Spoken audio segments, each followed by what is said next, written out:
Qual é a maior, a causa mais comum de entradas no pronto-socorro? O que o pessoal mais tem? O pessoal mais tem, assim... a gente tem, né, as mais frequentes... Na verdade, as frequências de doenças dependem muito do período do ano e do tipo do pronto-socorro. Então, assim, um hospital de trauma vai ser mais enviesado para trauma. Um hospital cardiológico para coisas cardíacas, enfim. Mas, de maneira geral, são as causas que a gente chama de low acute, né? A ficha verde, que é os casos que não têm gravidade. Então, geralmente é dor abdominal, dor de cabeça, síndrome de trato respiratório. Então, desde de gripes comuns, sinusite, enfim. Tem de tudo. Até coisas absurdas assim, que você nem pode imaginar. Por exemplo, tem umas coisas bem nada a ver, assim, às vezes que você vê. Tipo, semana passada, tem umas 2 semanas que eu tive no pronto-socorro um paciente que tinha um pedaço de, sei lá, um galho dentro do ouvido. Umas coisas assim. Tava coçando o ouvido? Deixou entrar. Usou como cotonete um pedaço de galho, aí tacou lá dentro. O Caio usa chave. Vai ter uma chave um dia dentro do ouvido dele. O que faz nesse? Tem que botar uma pinça pra... E tirar, exato. Aí tem umas loucuras, né? Qual foi o mais bizarro? O caso mais bizarro que tu lembra agora? O caso mais bizarro... Ai, meu Deus. Deve ser no HC, deixa eu pensar aqui. Geralmente os casos de trauma que são os mais bizarros, que eu acho, assim. Eu lembro que quando eu trabalhava no SAMU, teve um caso de colisão lá de 2 carros, enfim. E bateram 2 carros e uma árvore. Aí quando a gente chegou, tinha uma árvore, assim, enfiada no cara, assim, tipo... já tem muita coisa bizarra. Ele tava consciente? Conversando, assim, no braço. Assim, ele entrou de um lado do braço e do outro. Já peguei... teve um caso, assim, o caso que me marcou, assim, também foi no SAMU, trabalhando no SAMU. E aí a gente teve tem bastante disso, né? Assim, você vai pra uma comunidade, aí você chega lá, eles mandam você parar a ambulância em algum lugar e te levam até o lugar, porque é muito perigoso. Aí vem aqueles caras armados e tal, não sei o que, sai aqui, não sei o que. No início eu senti um pouco de medo, depois eu acostumei.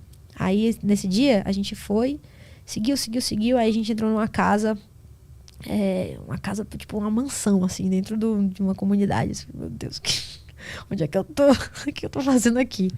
De uma criança que caiu e caiu da escada, tinha ficado desacordada, enfim. E aí, na hora da gente sair, quando a gente tava saindo, assim, a gente saindo com a criança pra levar pro hospital, aí tinha tido um tiroteio e tinham, tipo assim, 5 vítimas, assim. Aí já aconteceu. Aí vai, pede apoio, aí vem mais gente e tal, não sei o que, aí vem mais apoio, polícia, etc. Enfim. Mas aí tu se envolve nesse caso? Não, aí eu sigo com o meu. Segue com o teu e espera o pessoal vir. Espera o pessoal vir. Aí, dentro da emergência tem várias políticas, assim, de gravidade. Tipo, você tem que respeitar algumas coisas, né? Porque senão não viram mais vítimas, né? Qual é o caso que tu mais se orgulha de ter resolvido ou ter atuado? Caso que eu mais me orgulho... Ai, meu Deus. Deixa eu ver. Eu tenho um caso que foi bem, bem emblemático pra mim, que foi uma criança com asma. Que eu peguei, eu tava... acho que eu tava no meu 2º ano de residência, num plantão externo da residência, né? Plantão que a gente chama da sobrevivência financeira. E chegou uma criança com uma crise asmática. Ela teve uma crise asmática e fizeram uma medicação pra ela no pronto-socorro. E ela fez uma anafilaxia, que é quando você tem aquela alergia muito grave que fecha a glote, né? Enfim. E quando eu cheguei, ninguém tava conseguindo resolver. E aí eu cheguei lá e aí falaram, não, chama a Clara, que ela é emergencista. Aí me chamaram, eu tava na clínica, no adulto. Aí me chamaram, aí fui eu que dei o suporte nessa criança.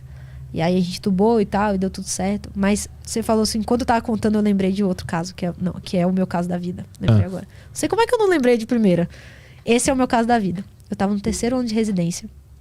Aí eu tava no estágio da psiquiatria, que era numa UPA e que atendia a psiquiatria. Eu tava lá com o chefe da USP, lá do HC, a gente discutindo um caso. E aí, pra esses estágios, é porque a gente da emergência, a gente sempre anda com aquele scrub, que é aquela roupinha de Grey's Anatomy, sabe? Aquela roupinha azul de assistente cirúrgico. A gente sempre anda, a gente tem a nossa fardinha da residência, que é com o símbolo da residência e tal. Mas nesse estágio, particularmente, a gente vai de roupa normal porque é melhor para os pacientes que você esteja de roupa normal, porque eles se abrem mais, etc. Aí eu tava de roupa normal lá na UPA, conversando com o chefe, com os outros colegas, com os outros colegas da psiquiatria. E aí chegou um enfermeiro, né, lá na UPA. E eu já tinha feito um estágio nessa UPA de paciente grave no primeiro ano da residência, de sala vermelha. Então eu conhecia todo mundo de lá, assim, já conhecia todos os enfermeiros e tal. Eu tava no último ano da residência. Aí ele chegou e fez assim, você tá de roupa? Eu falei, não. Aí ele saiu correndo, pegou uma roupa de lá e me deu. Eu falei, veste. Aí eu fiquei assim, aí o chefe ficou olhando assim, meu chefe, tipo, só vai. Ele veste que a gente tá precisando de você lá em cima. Eu falei, de mim? Eu falei, tá bom. Aí fui vestir a roupa, fui subir.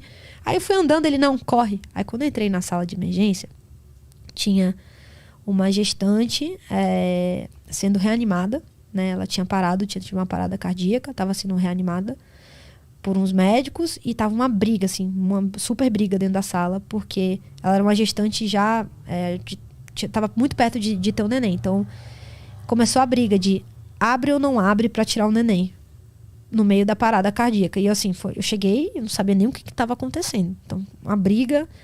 E aí, uma dos médicos que estava lá olhou para mim e falou, claro, você é emergencista, né? Eu falei, não, ainda não.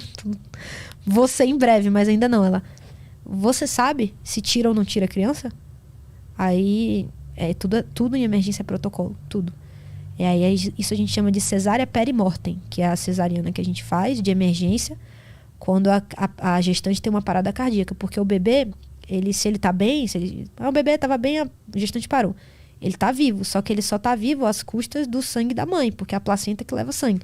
Então, quanto mais rápido você tira o neném, mais a chance dele não ter nenhum tipo de sofrimento. Então, tem todo um protocolo de, se for em X tempo, pra gente ver viabilidade, porque também não adianta você fazer um negócio desse numa criança que já foi a óbito. Tipo, se for há muito tempo, a criança ficou sem suprimento de oxigênio, ela morre junto também. E aí eu cheguei e tava na briga, porque um médico queria abrir, o outro não queria, e ninguém sabia tecnicamente se era adequado ou não. Aí eu cheguei e falei, enfim, era adequado. Eu falei, tem que abrir. Aí todo mundo olhou pra mim e me deu um bisturi e fez, abre. Aí eu fiquei naquela assim, né? Eu tava na psiquiatria, tava de boa. Aí eu fiquei assim com aquele bisturi na mão, eu falei assim, então vai, abre. Aí o médico que tava comprando a ideia, ele era um ortopedista, eu falei, então vem, me ajuda. Aí fui eu e ele, aí a gente foi, abriu, tirou a criança estava viva, continuaram reanimando a mãe, a criança estava viva, a gente deu pra pediatra. A pediatra era uma pediatra que ela não trabalhava com emergência, então ela pegou a criança e ela me devolveu a criança. Assim, porque tinha que entubar, a criança saiu meio viva, mas não estava tão bem, tinha que entubar e etc. Aí ela me devolveu a criança. Aí eu abri a mãe, aí enquanto isso o ortopedista estava lá fazendo as coisas, aí eu recebi a criança e eu entubei a criança. Aí eu, tipo assim, que eu entendi que eu era emergencista, entendeu? Uhum. Então eu tomei a decisão, eu fiz, e tudo isso eu tava tranquila. Um caos acontecendo na sala, um caos. A gritaria, o pai lá fora, o marido da esposa, enfim. Era uma gestante que tava com Covid, pertinho de ter um neném. Passou mal subitamente em casa. Aí o pai tava indo pro hospital particular. No meio do caminho ela piorou. Ele viu uma UPA, que era a UPA que eu tava. Ele entrou lá de vez. Ele entrou lá e ela parou logo 2 minutos depois que ela entrou. Foi isso que aconteceu. Então, aquela cena, imagina, né? Uma mulher super jovem, acho que ela devia ter uns 32 anos, sei lá. Enfim. Então, todo aquele caos, e aí a gente entubou, e aí eu liguei pro meu chefe. Quando fiz tudo, eu liguei pro meu chefe, tô com uma criança entubada, uma cesárea perimortem. Ele, quê? O que você fez? Eu falei, professor, o que eu faço agora? Ele, bota na ambulância e traz pra cá. Aí a gente pegou a ambulância da UPA, levou a criança pro HC, pra USP. A criança sobreviveu, saiu perfeita. Depois de uns 2 meses, o pai voltou, porque ele botou o nome da enfermeira que estava lá, que foi uma pessoa maravilhosa que estava lá. Ele botou o nome da criança, o nome da enfermeira. A mãe, infelizmente, faleceu mesmo. Mas, assim, esse caso, assim, foi um dos dias, assim, que eu falei assim, cara, tipo, tem que ter gente para fazer o que a gente faz. Tem que ter gente que estuda, que se capacita, que tem o mindset ali de estar de boa no meio do caos. Porque naquele momento ali eu vi vários médicos super, assim, muito mais experientes de vida do que eu, mas que com inteligência emocional, assim, muito atrás. Assim, uma briga, vocês não têm noção. Eles me chamaram porque precisava de alguém de fora, porque estava tão caos ali naquele ambiente que eles precisavam de uma terceira opinião. Não, terceira não, acho que era a 6ª opinião. Tinha uns 5 médicos na sala.